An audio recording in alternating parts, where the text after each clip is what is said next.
So as not to make mistakes, of course, we must know the battle system of the game we are playing. Each game has a different system both in attack and defense, as well as how to cooperate with other players in attack and defense, and all of them have their own uniqueness. As a war strategy game player, of course, all of these are basic things that we must know. So after studying for some time to convince myself, I can now convey some basic things that you should know how to fight in this game. The first is the way of attacking. In general, players often carry out solo attacks, usually to attack lower level cities, and are confident of winning with minimal losses. When you want to loot a city with a lot of resources, it takes several attacks to kill all enemy troops, usually around 3 or 4 attacks if there are no reinforcements from his alliance.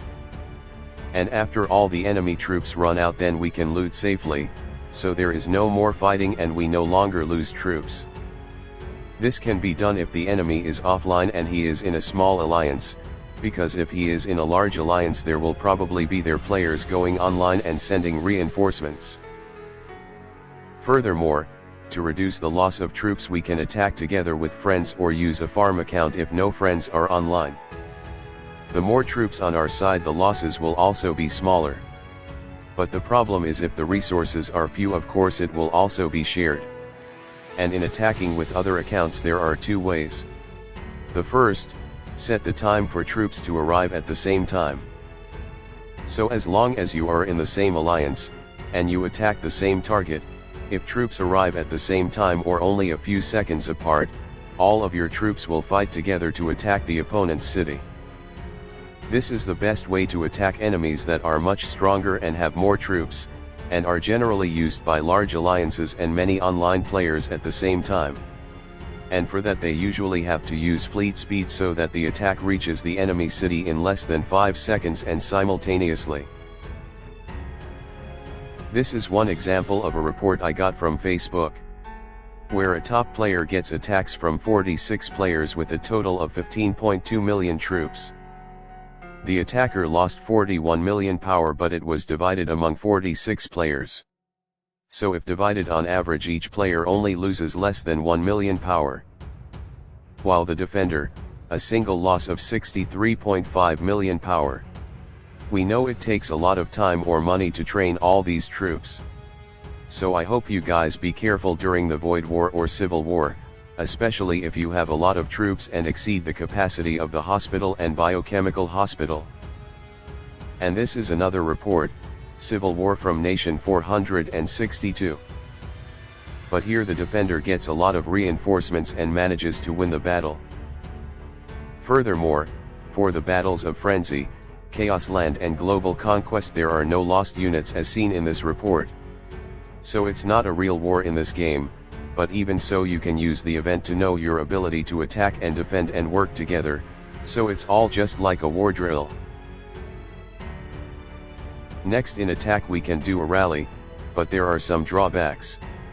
First, the rally has a maximum limit depending on the dispatch center level. To increase the number of units in the rally we can increase the dispatch center. As we can see, it still has a limit, and the max limit is 2.3 million units for level 38. Other than that, when doing a rally we have a minimum of 5 minutes and a maximum of 30 minutes before leaving. This is not effective against enemies who are online, or many of the enemy alliance members are online, because they will know about it and are already preparing to send reinforcements. Furthermore, the number of members also has a limit in rallying, although it can still be increased with alliance technology. Then when the enemy is online, they can avoid the rally. The method is by teleporting, and this method is the same as in my previous game. And I also did this a few days ago during the Civil War. So when we know we will not be able to withstand the rally attacks from the enemy, then we can use this method to dodge.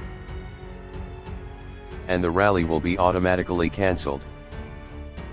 Later I will share some interesting videos when I fight alone against a more crowded and stronger alliance, and also some war tricks that you can use and maybe you don't know.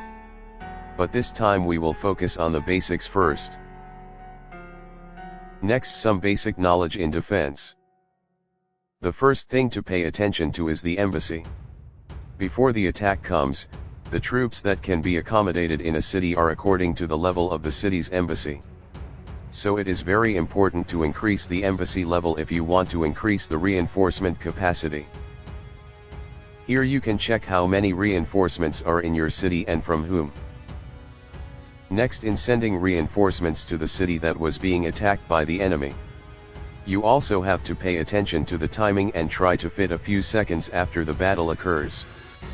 Timing is very important in this game. If you are late, the battle will be over and you will miss the battle. The duration of the battle depends on how many attacking and defending troops there are. If the comparison is far, then the battle only lasts a few seconds. It could be under 5 seconds. But if the number of troops is equally large, then the battle can be more than 10 seconds, and if the attacking and defending parties are still sending troops, the battle can last for approximately 30 seconds, until one of the parties loses. If a city's embassy is too small and a reinforcement comes too quickly, even if it's only for a second, then this is what happens.